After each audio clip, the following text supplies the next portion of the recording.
Damn it, not supposed to be there.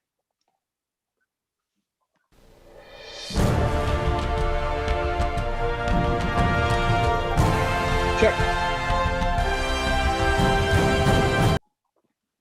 Well, hey, everybody, Mike Griffith here. Welcome to tonight's Ingles on the Beat segment. We've got a lot of Georgia football to talk about.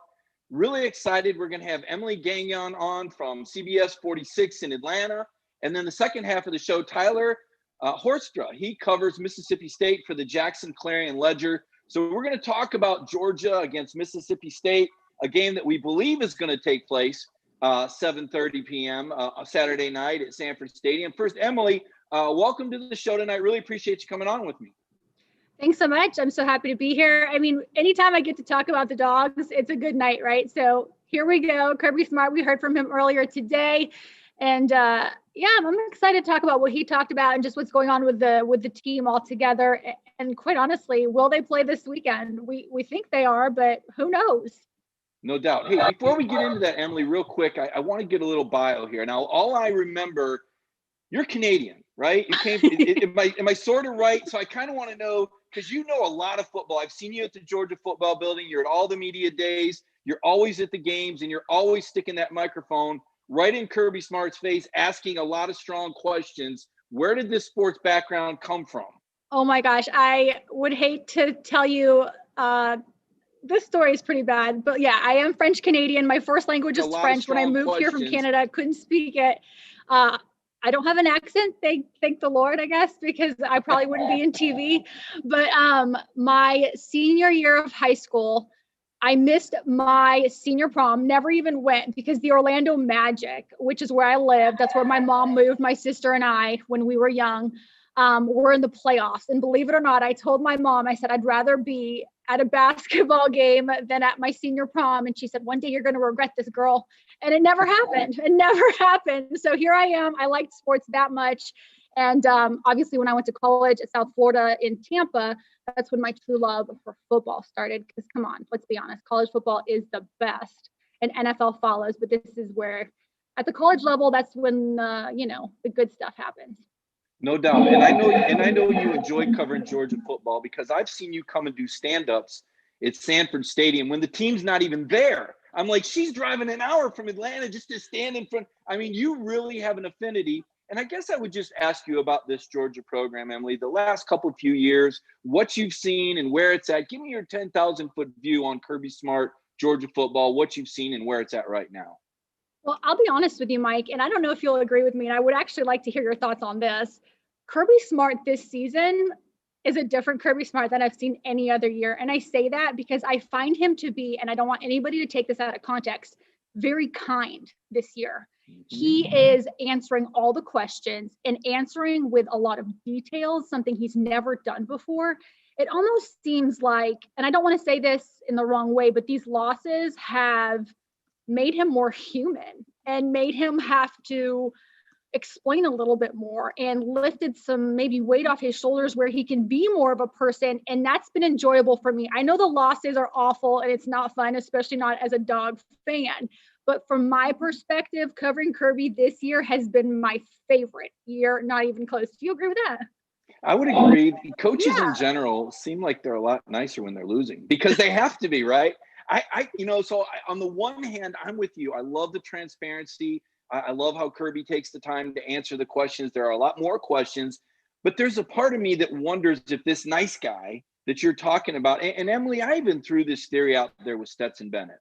I said, Kirby said during the offseason that because of the COVID-19 pandemic, he's gotten much closer to this team. He's not out recruiting. He's gotten to know these guys a little bit more. I almost wonder if him and the assistant coaches have gotten a little too close. I mean, the guy that I'm used to, the cold-hearted, calculated guy, he wants to expletive eat, right? How about them blanking dogs? I mean, that was a hard-edged, harsh Kirby, cold-blooded killer on the sideline. So I do believe there's a different Kirby Smart. I think this is the more domesticated version, Emily. He's not traveling as much. He's around family. He's remembering as a human. I'm not sure Georgia fans will take this exchange. I mean, that's true. That's true. But listen, I'm kind of enjoying it a little bit. But I will say, like the last 4 years, as far as me being here in Atlanta, I cover all the sports in the city, not just the Dogs, obviously. But covering the Dogs has been the most enjoyable. I would lie if I said, covering a winning team is fun. When teams are losing, it's hard. Players don't want to talk to you. The media is their worst enemy. And covering the Dogs hasn't been like that. I still talk to so many former Dogs, Roquan Smith, DeAndre Swift. I mean, I reach out to these guys on a weekly basis and just say like, hey, congrats on your game today. Like we'll exchange text messages or whatever.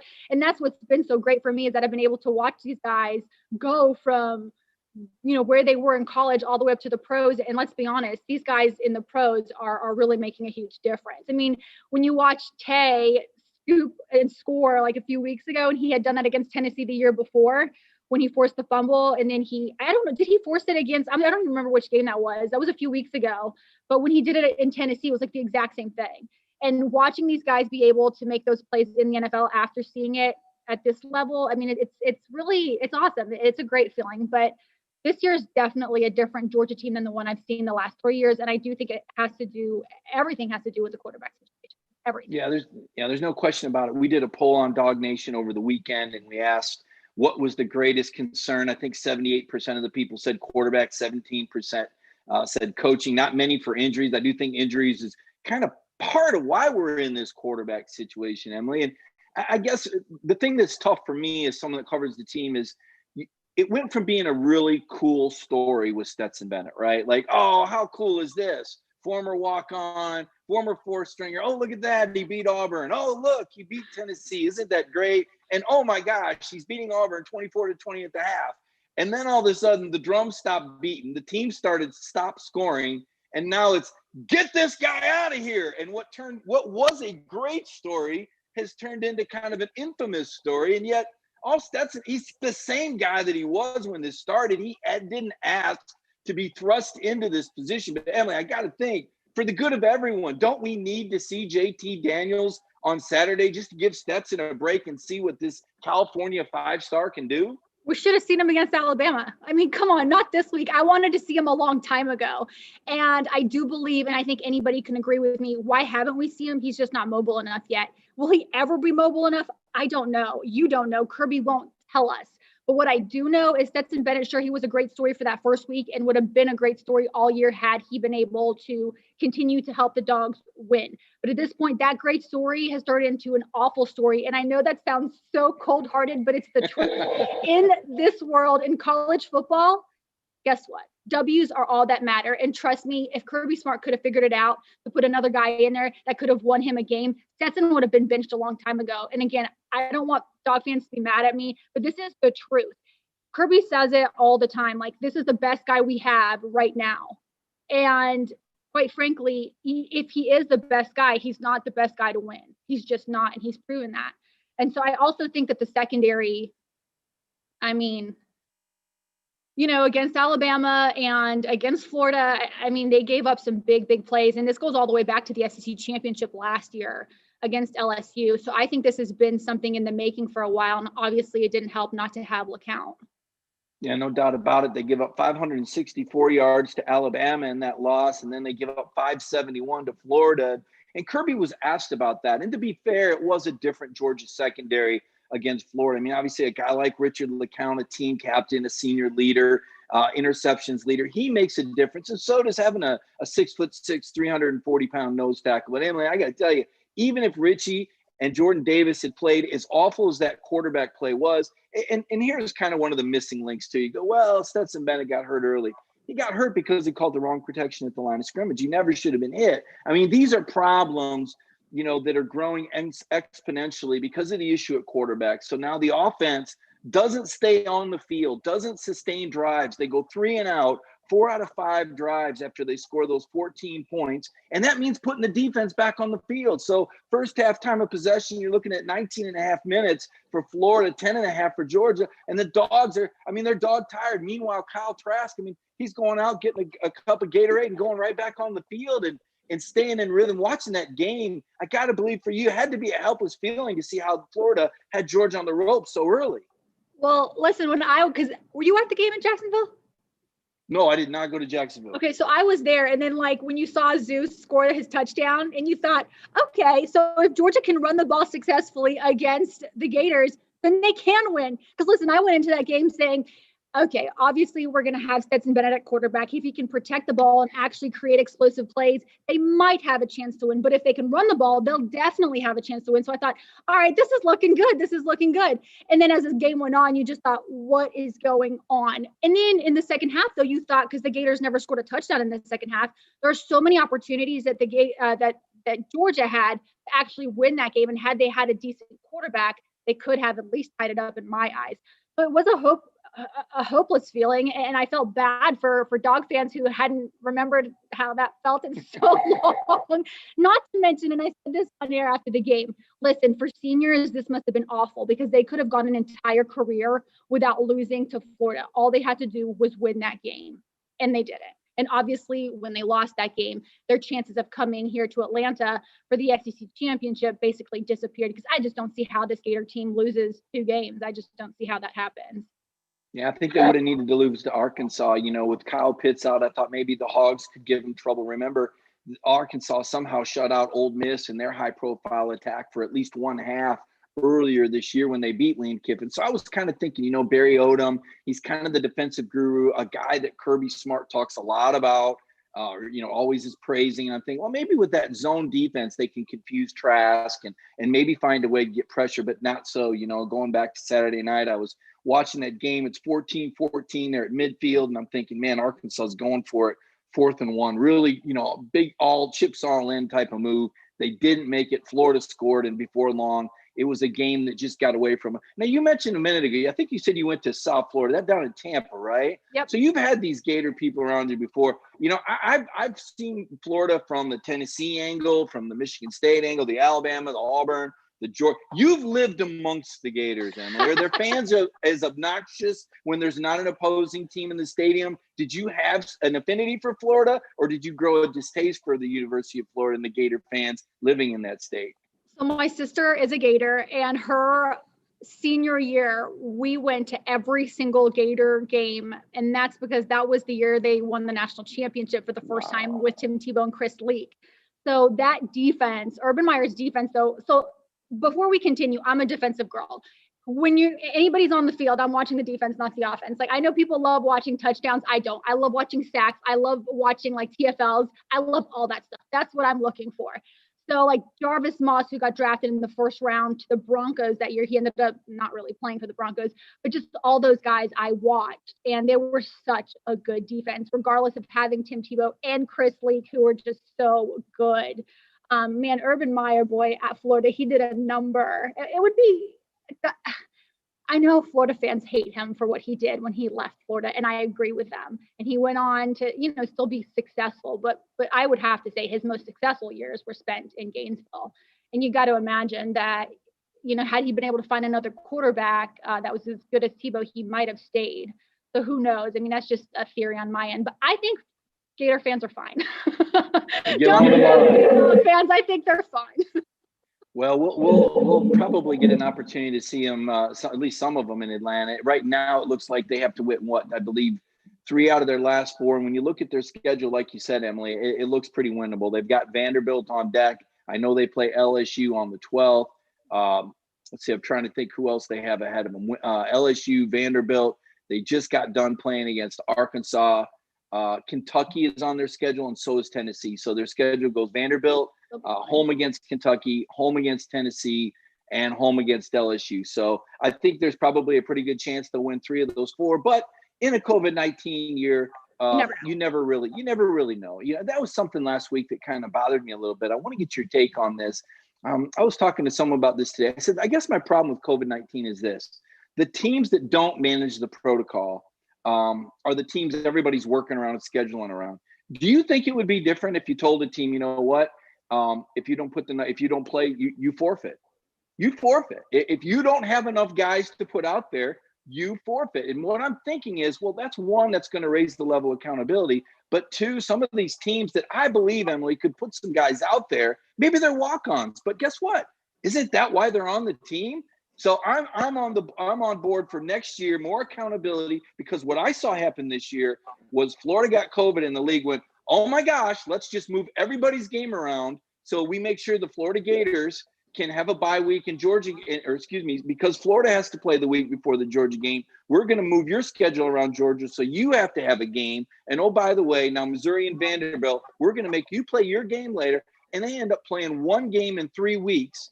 And here's Georgia following all the rules, and they end up kind of. So I kind of look at it like, wait a minute, there needs to be a little bit more account. Am I barking up the right tree here? I like the latter part of what you said. I definitely think that these teams, like that threshold of 53 players, you have to have 53 players to be able to play. Why not play the guys who walked on the team? I mean, that's true. This is why they're here, right? They don't want to ride the bench. Let them play for a little bit. I do think there is something to that. Obviously, you know, in my understanding, it's the SEC that gets to decide at the end of the day anyways. It's not the team. They have the final, the league has the final say. But the big problem, which is what I talked about today actually on TV, was the fact that, like, at what point will we not have makeup dates anymore? So games are just going to start being canceled. And what does that mean? Because right now, Georgia's game against Mizzou hasn't been fully rescheduled, right? I mean, you assume it's going to be the day of the SEC championship game, but let's say Mizzou has to cancel another game or postpone another game or whatever, and they keep loading up makeup games, like who, what, when. So what happens at that point when you have to start canceling games? You know, Georgia Tech today, I know we're not talking about them, but they had to postpone for a second straight week. So there are a lot of these teams that are going to end up having to do that 2 weeks in a row, 3 weeks in a row. Who knows? I mean, will the season even end? And that's kind of, I mean, I would hate to think that, but these 3 tests a week to me at the college level is not enough. And that might end up being the biggest issue here towards the end of the season, where numbers are rising at a rate that nobody can stop them at this point. And that's what I think the NFL has done so wonderfully. And why, when people ask me, hey, what do you think about COVID and how everything's going? I say, well, I think NFL is doing it right. Sure, NFL has maybe more money and they can test players every single day, but that's the only way you can really play without having to really reschedule a big amount of games. And that's what we're seeing right now, is the continual week by week teams having to reschedule. And I don't know. I mean, I am worried that some of these games are just going to have to be canceled. Yeah, already, Emily. We're talking with Emily Gagnon. She works with CBS 46 in Atlanta, and already we've seen LSU postpone against Florida and Alabama. And, you know, as you mentioned, you know, okay, December 12th is a makeup date, but Florida and Alabama might be playing on the 19th. So you kind of wonder what's going on at LSU a little bit there. And what if LSU runs into a team that has to postpone? I know they built some flexibility in there, but I'm almost wondering, is it almost a little too late? Maybe this rule should have been in play a lot earlier. Maybe that Vanderbilt Missouri game should have been played on that off weekend instead of, as I said, everyone throwing the cards up in the air to compensate and make sure for the Florida Gators. It really looks like the league worked around Florida this year, and these COVID-19 breaks have worked in favor of the Florida Gators. I don't think there's any question about that, and worked against Georgia. Front-loaded schedule, the Dogs with that stretch of games, Tennessee, Alabama, Kentucky, these games, Auburn in succession. I mean, that was a tough draw. Now, Emily, they play these last 4 games, and, you're in the TV industry. Look, there's people that are still going to watch, but what happens if Georgia wins out against Mississippi State, Vanderbilt, South Carolina, and Missouri? What's the prize for that? How much ground do you believe Georgia makes up winning up against that schedule? Nothing. If you don't go to the SEC championship every single year, nothing. That's because of what Kirby has been able to create in Athens. It's the SEC championship every single year or bust. If you don't make it to Atlanta, I don't want to say you might as well stop playing, because as we heard today, players were like, hey, we still have a lot to play for, whatever the case may be. But no, in my opinion, this is my 4th year here in Atlanta, my 4th year covering the Dogs. And if this team doesn't make it to Atlanta, then what's the point? That's harsh, right? Is that harsh? No, I think it's realistic. I think we all, everybody goes all out. Speaking of going all out, I got to take a word from my sponsor, Ingles. Throughout this COVID-19 crisis, it's been a setback for all of us. It's been difficult. Our lives have gotten more difficult and more challenging. I just want to thank Ingles for being on the front lines, making sure they deliver. Right now, I want to take this moment to recognize Ingles. When I come back, Tyler Horka is going to join us. He covers Mississippi State. I'm going to keep Emily around. She's good at asking questions. We'll let her grill the Mississippi State beat writer right after this word from our sponsor, Ingles.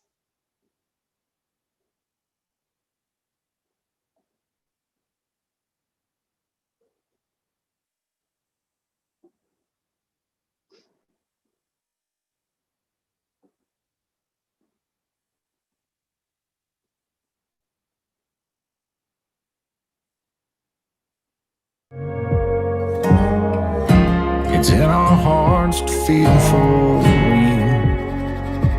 There's been ups and downs, turnarounds, good days and some bad, but we stand together for worse and for better. We'll always have your back, with open arms, heart to heart, hand in hand, community strong.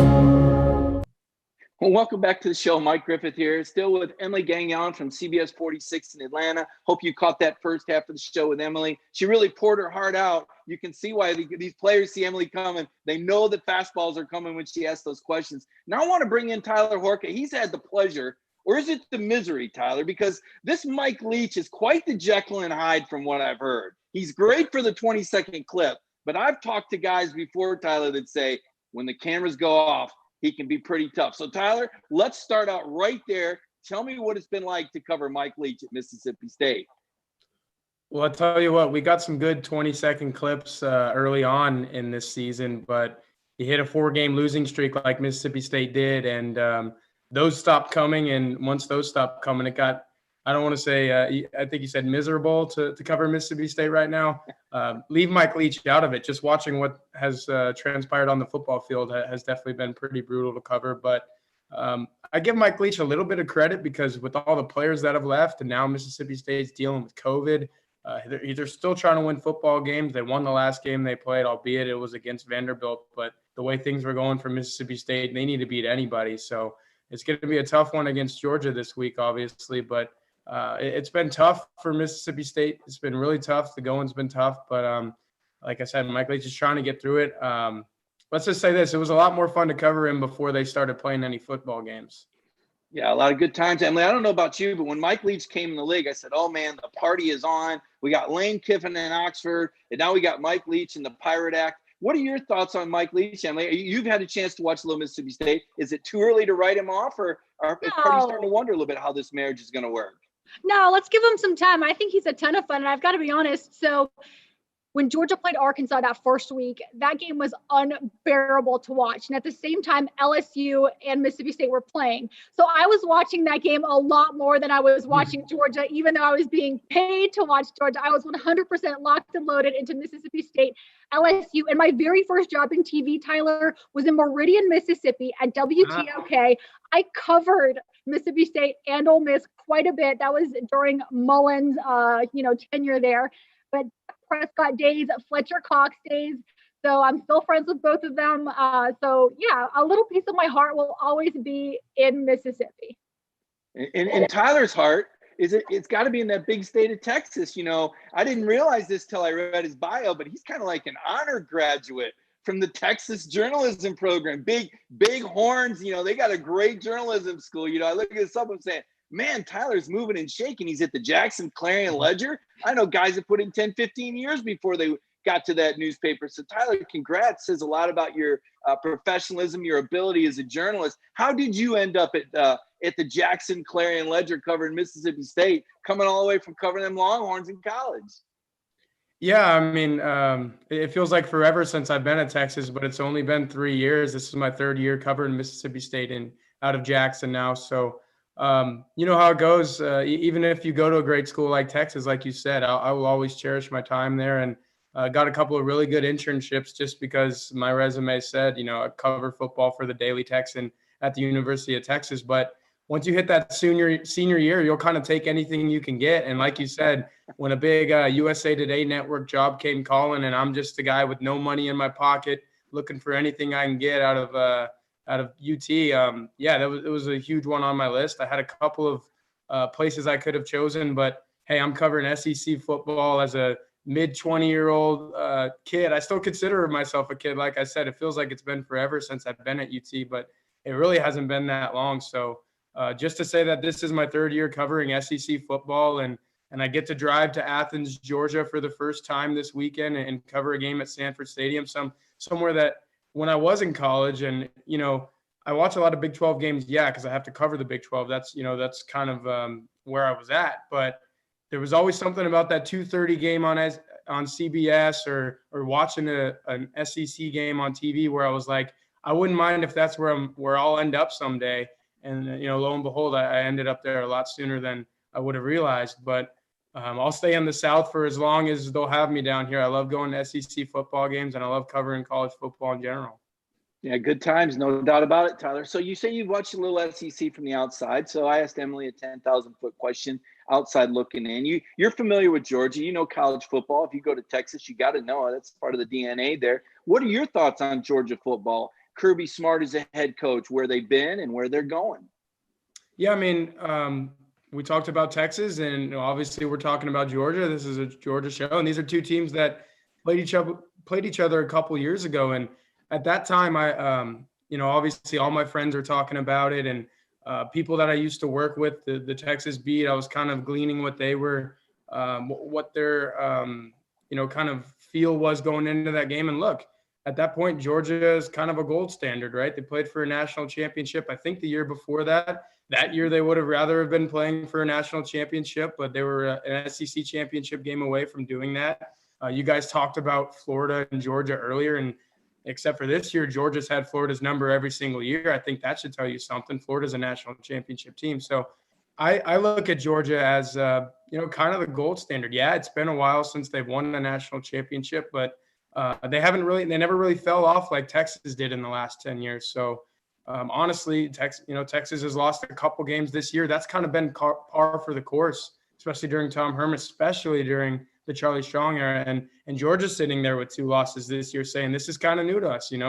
We expect to have 0 losses or maybe only 1 loss at the end of the year. So I've always really respected Georgia. I think Georgia's an awesome college football program. And like I said a little earlier, I'm really excited to go to Athens for the first time. Heard great things. I wish I was going during another time other than a pandemic, but look, I'll still be sitting in the press box. I'll still be watching a Georgia football game live in person for the first time because I wasn't able to go to that Sugar Bowl. I was covering Mississippi State. So really excited. And I mean, when you think Georgia football, I don't know how that's not one of the first 5-10 teams you think of in the country.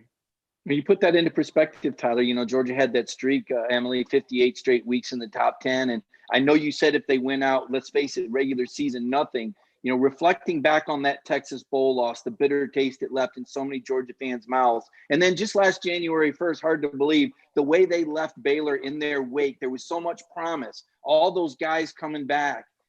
As far as this Georgia team finishing a season, give me a best-case bowl scenario. Who would you want to see Georgia play in the New Year's Six? What kind of opponent would it take to make Georgia fans feel sort of okay about not being in? Now, they're probably not going to make it in the playoff, but as you go down your list of teams from other conferences that you might want to see Georgia play in a bowl game, who would that? Because right now I'm seeing Cincinnati projected in the Peach, and I'm saying, no offense, Peach Bowl, but that matchup would be the pits if you're a Georgia fan. Indiana, why not? If Indiana loses against Ohio State, let's do it. I know that Indiana in other years really haven't done that well, but why not have this wild matchup? I mean, make it worth somebody's while.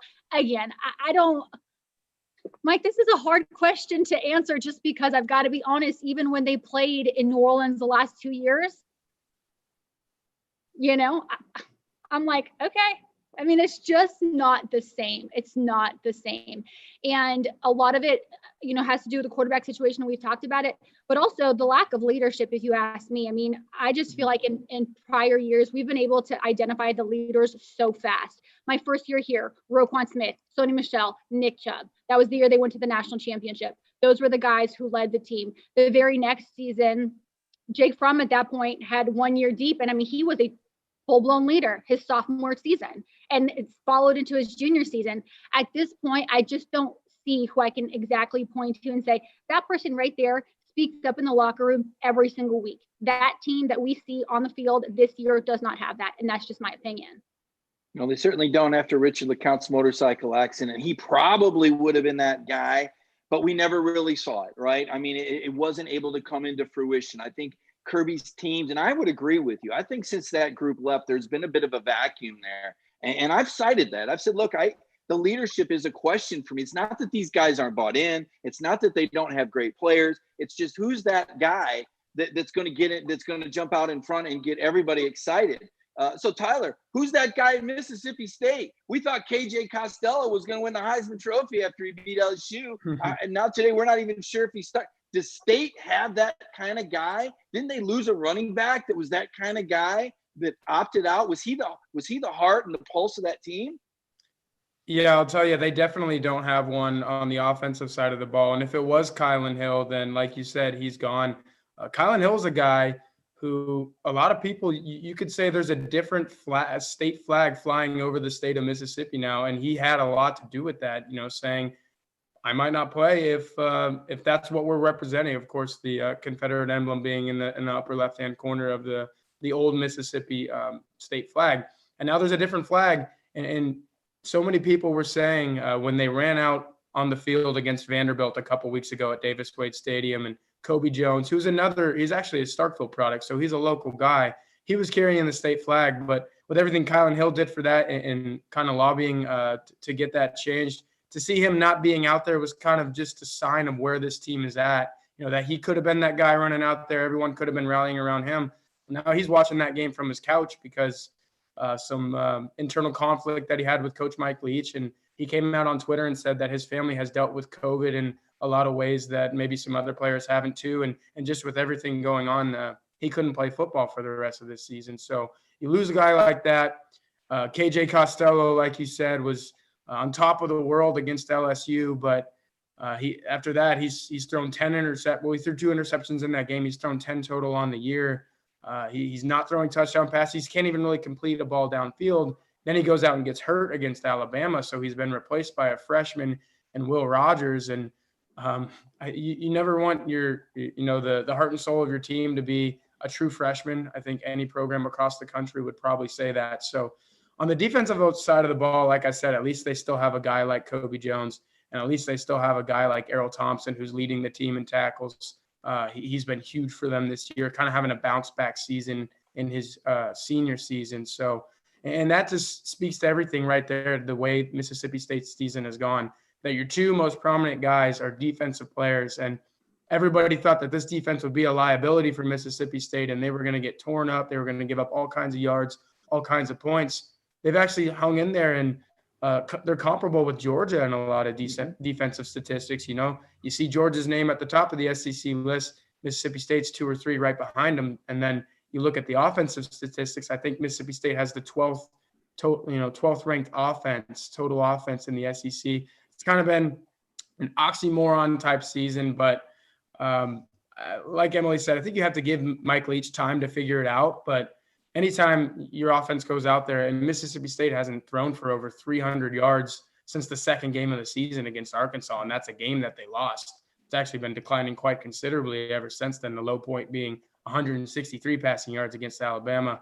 You bring Mike Leach in to kind of have this aerial passing attack, the air raid, and to not see that, the day and age that we live in now, anybody's going to get restless.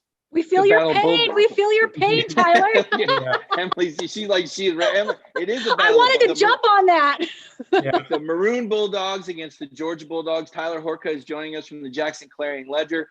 Emily Gangyong, she worked for CBS 46. Emily, what would it take? Again, I know that we've already crossed this bridge that Georgia fans aren't going to be satisfied at Indiana or it doesn't matter.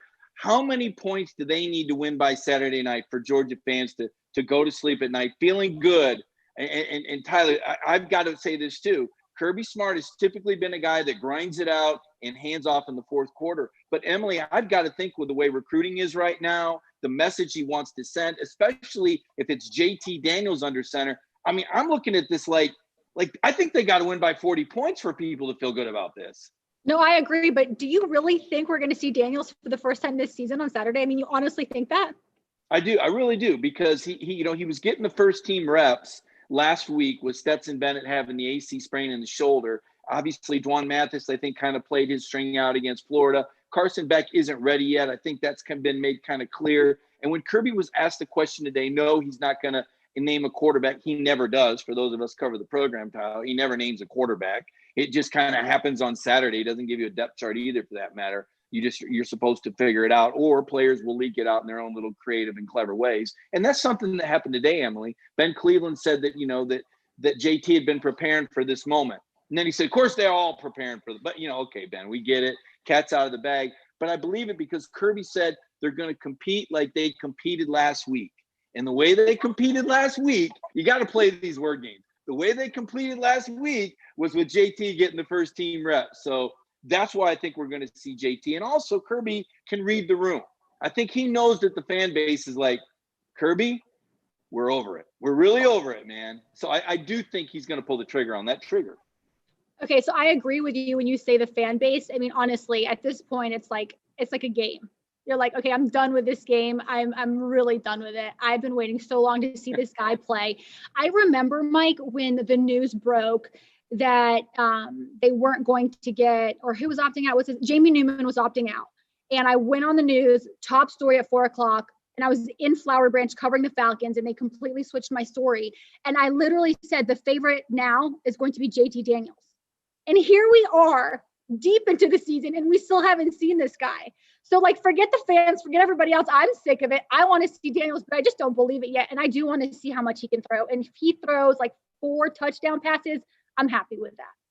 I think so. Tyler, you were kind enough to help me out by asking that question today. I was surprised, and I don't know if you looked up that game. Mike Leach has actually seen more of JT Daniels than anybody in Georgia. They met in 2018, Tyler. I'm sure you checked that out. Were you surprised by his answer when you asked him about JT Daniels today? I was a little surprised, and you saw the quote, I'm assuming, and he was a little short with it, but he didn't have anything bad to say. He just didn't have much to say. And like you said, this is a guy who I'm sure he studied quite a bit, him being kind of a guy that's always looking at quarterbacks and being in the same conference as JT Daniels for a little while there.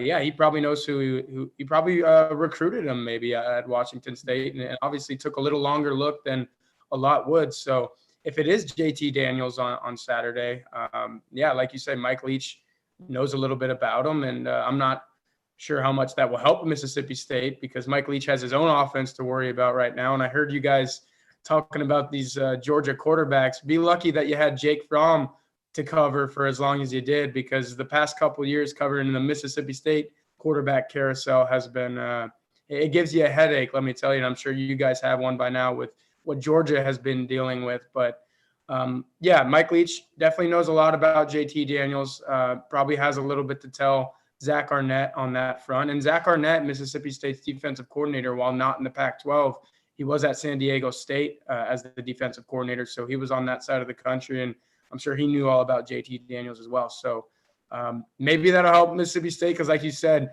talking about a 40-point victory perhaps. And I do think Georgia will probably cover, I think I saw a 24-25-point spread. Mississippi State coaches are going to need all the information they can get on both sides of the ball.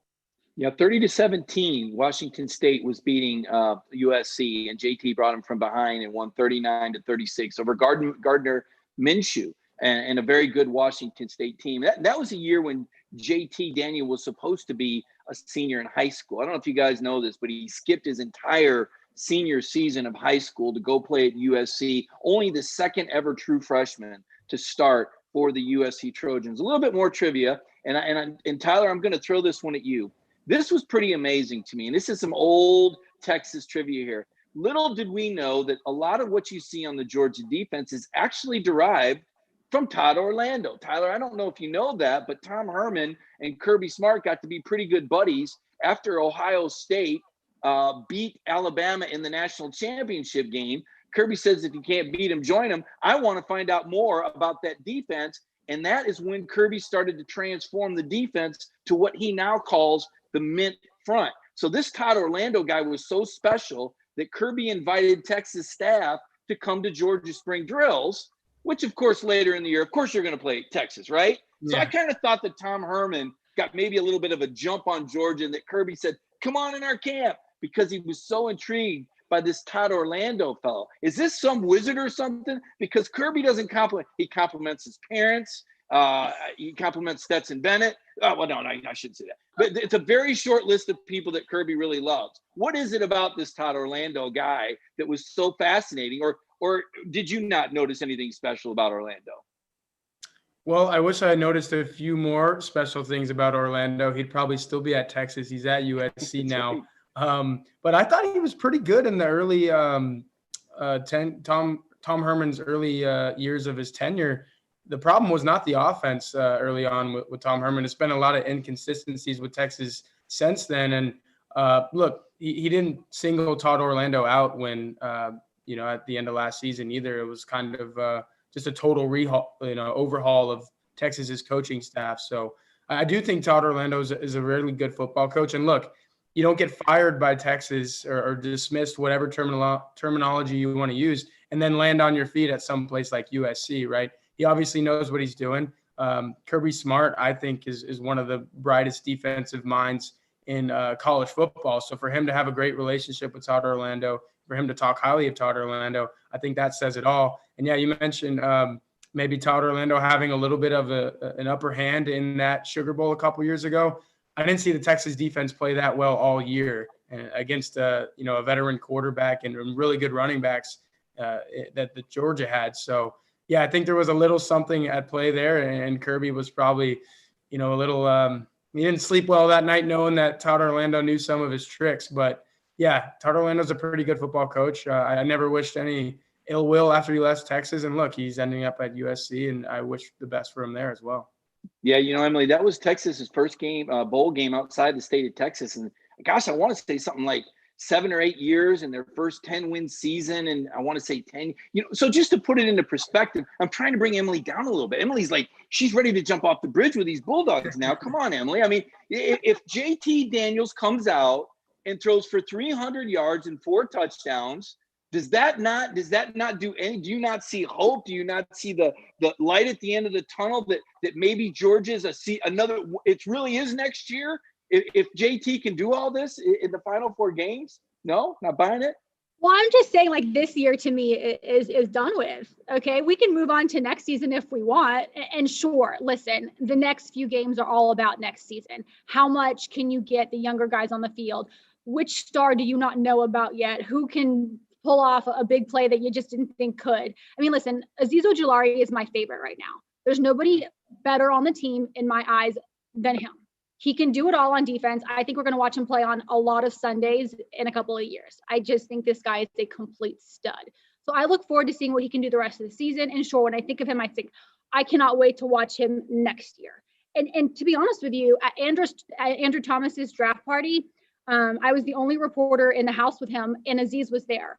So obviously Azeez hangs out with some winners, okay? And I look forward to his development. But if we're talking about next year, sure, I'm excited to see what these younger kids can do. But this year, I'm not feeling it anymore. I'm just not. They should have taken Florida down. And in that second half, Mike, they had a chance. I know you have a vote, right, for the Heisman? Oh, yeah. And so do I. And Trask, that game, I was like, okay, you might come into the conversation now. Trask, that first half looked so good. And is it 5 games now or 6 that he's thrown 4 touchdown passes? I think it's 6. I think it's first 6 in SEC history. The first. I mean, that's the first time it's ever been done, which is so remarkable. I mean, and how long has it been since the Gators have had like a true, like, amazing quarterback? Has it been Tim Tebow? I mean, I would say, yeah, absolutely. Right. 10 years. So, I mean, I'm happy for the Gators. I listen, that year, every single season in the East, whoever wins gets to go to Atlanta. That's just how it happens. And that's how it should be, because those are the best two teams to me in the East year in and year out. And just so happens that this year, the Dogs didn't pull it off, but they definitely had the chance to. This quarterback situation, for the birds. It really is for the birds. It's got to work itself out. I got, JT, and then what's going to happen is he's going to do really well. He's going to throw 4 or 5 touchdowns, and everybody's going to go, why didn't they do this earlier? Exactly. And Kirby's going to say, because I wasn't sure about his mobility. And hey, if Stetson would have played a little bit better. And the fact of the matter is, if Stetson had been able to throw the ball to open guys, but the ifs, the buts, we're trying to put it behind us. Tyler, you can see what you're walking into. You can see what's coming in after. Just make sure you get yourself some good meals. Try not to lose your appetite with all the second guessing that you're going to hear in that press box. I want to thank both of you for being here tonight. Tyler, tell people where people can find you on Twitter, Mr. Tyler Horka of the Jackson Clarion Ledger.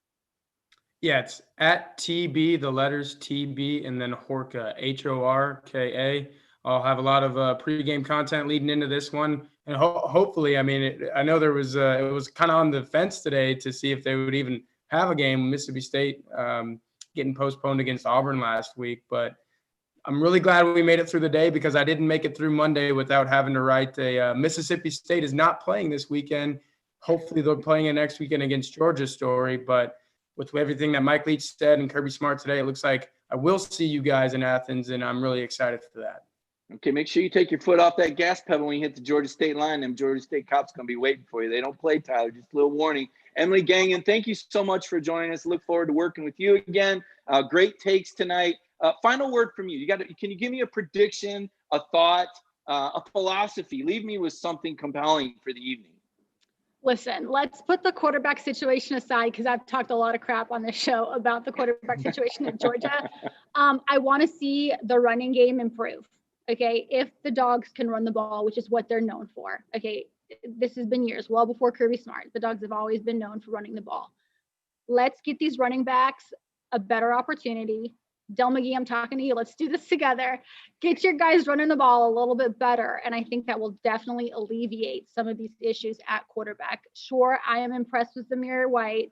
Was it 2 back-to-back 100-yard games for him? I think it is, right?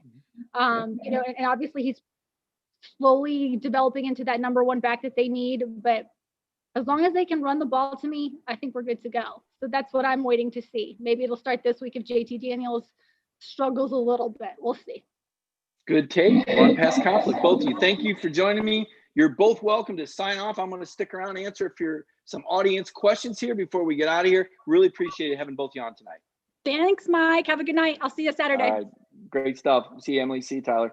All right. So what do y'all got for me here? I see pin the comments, most legitimate comment all night. Fans have to, what? You want to do what? Would kill to have a true freshman quarterback out there. You know what? Be careful what you wish for. I've seen that act before. And what can go wrong when you put a true freshman out there if he gets hit, if he gets overloaded? I mean, confidence to me is such a big thing for a quarterback to have. And Kirby Smart said that. He was asked on a teleconference last week, some reporter from Jacksonville who clearly doesn't interact with Kirby very often because he tried to put words into the mouth of Kirby Smart. So you think this, so you're saying that. You know, no, that is not how you approach Kirby Smart. Kirby Smart is not going to let anybody tell him what he's thinking. And that interview, that teleconference interview did not go well. But Kirby basically said, hey, look, Carson Beck had a lot of work in the fall. And he said as much work as anybody in season, you know, other than the first and the second team. So he's seen plenty of Carson Beck. There is a plan for Carson Beck. But from what I've heard and what I've been told, they want to see Carson mature more physically. So now that doesn't mean we're not going to see him a little bit this year because, as you guys know, the eligibility doesn't work against you. I wouldn't be surprised if we saw a little Carson back maybe in the third or fourth quarter. I'll be curious to see if Stetson plays this weekend. I know the shoulder was sore, but here's the question. Do you do what Stetson deserves because Stetson deserves to play more, or do you do what the program needs? Because if we're being honest, if Stetson Bennett is a quarterback next year, then Georgia's got problems, right? There's a chance JT could be the quarterback next year. There's a chance that Carson could be the quarterback next year. The other thing I brought up, and I wrote this for Sunday, and I'm sure most of y'all read this. I've seen some comments. Do we see Dwan Mathis at receiver? Dwan Mathis is 6'6", runs like a deer, and you saw him catch a touchdown pass not too long ago in the spring game. It was just 2019 when Matt Landers threw that touchdown pass. So that is something I would like to see. Ernest McGyver says Stetson Bennett will be back. Matt Talley says we ain't going to feel good about this season no matter what. I like Kenneth Wiggins' prediction, 41-13. In fact, I would be a little surprised if Mississippi State scores 13 points. But I'm on you with I want to give Georgia a little bit more. I'll go 48-10, 48-7, 48-10. You got to play some younger guys. Matt Talley giving me some trouble here. I said Kirby can read the room. Matt says unless it's the quarterback room. Matt, I'll tell you what, your comments often make me smile. I don't know if were you the one that came up with the McDonald's internet line on Jeff Sentell? Somebody did. That's that comment every week. No, Matt Talley asking about, I was really pleased to get Tyler on there. Listen, when you got a guy, when you're 25 years old and you're covering the SEC, let me tell you, that's big time. And I read some of Tyler's work, and that's a rising star. That's a brilliant young man, young mind. Much like we have our Connor Riley, Tyler Horka with the Jackson Clarion Ledger. I mean, he's got a lot of responsibility. It's just him, and that is a statewide beat. I know here in Georgia, you look at it and you kind of look down your nose. But in Mississippi, that's about all they got. I mean, that's all they got. And for him to be covering a program like that on his own, that's the number one beat of an entire state. And the guy's only, I'm not going to call him a kid, the guy's only 25 years old. And I think he does a great job. And I was really pleased we were able to get him on, get a little taste of state. Again, Monday night, Ingles on the Beat. It's a little different show. I try to bring you another Georgia personality. I hope you all enjoyed Emily. I think she does a great job. I've got a lot of respect for her. I've seen her, as I said, covering Georgia these last 3 years. Emily is the TV reporter that is always over there. She's constantly asking the tough questions, and you can see, her passion for sports. I think she does a great job. And I knew that you all would enjoy having her on tonight and that you would show a lot of class because, that's what we do at Dog Nation. So it's kind of a fun show. We try to learn a little bit about the opponent, get a taste for them. And obviously we talk more about Georgia quarterback situation. We've seen Will Muschamp fired today, $15 million buyout. I hope Will goes and works in a TV studio. I think he does a great breakdown. I think he's a likable guy. I just feel like if you're Will Muschamp, you've been the head coach at Florida, you've been the DC at Auburn, you've been the head coach at South Carolina. I mean, you've run the gamut, right? And, go spend time with your family and spend $15 million. I mean, that's not a bad way to live, really. Curious thing going on in Tennessee. Don't know if y'all saw this. So Philip Fulmer asked the Tennessee coaching staff to take buyouts, and only 2 of the assistant coaches did. And now Pruitt's trying to say, well, maybe some of these other guys. I mean, that just seems uncouth to me. Or excuse me, not buyouts, but take salary reductions. That just seems uncouth to me. Like, either you mandate it for everybody or you ask and it's an option. Because here's the thing about coaches, especially assistant coaches. Those assistant coaches don't have 10, 13, 15, $18 million buyouts. They're packing up and moving the house. And if I would have had more time or a salary reduction, and if I would have had more time, I would have asked Tyler about Bob Stoops, who was a really good defensive coordinator at Mississippi State. And when that staff got fired, he got fired. And they got to pick up and move. And a lot of time they leave their families behind them. So those assistant coaches, that money they're making, you don't know how long that's going to have to last for them. And there's a lot of expenses with all the moving around. So not sure how I feel about the salary reduction request. To me, it's like, look, you either do it and you mandate it across the staff, but then don't ask people and then out the people that said yes and out the people that said no. So that to me was a really, and T. Martin was asked about this today at a quarterback club meeting. And he said, well, it was every man's own decision. There's no right thing and no wrong thing, but I did it because I thought it was the right thing. I mean, whoa. Okay. Splintered staff at Tennessee. That's something to tune in on. Going to be very interesting. So, glad you guys enjoyed the show. Going to put a wrap on it. Appreciate my producer, Michael Carvel. I make it a little bit more challenging every week, bringing different guests on, talking about a number of different things. We have a great time. And it's all because of our sponsor, Ingles. And it's because of y'all that show up, that share this show on your Facebook feeds with your friends, get us those views and make our sponsor happy, make our guests happy. They want to be out in front of a wide and great audience. And that's what you give us every Monday night. So don't forget, tomorrow, 10 o'clock, you got Brandon Adams with Dog Nation Daily, Connor Riley Tuesday night, Jeff Sentel Wednesday night. We do our team version, Cover 4 Thursday night. And then Friday night, Mike, Friday. And then I'll be back halftime Saturday. And then Brandon Adams and Terrence Edwards do the postgame show Saturday night. So everybody, thank you for joining me. Have a wonderful Monday night. And stay tuned on that quarterback deal. Got a feeling some good things going to happen this week.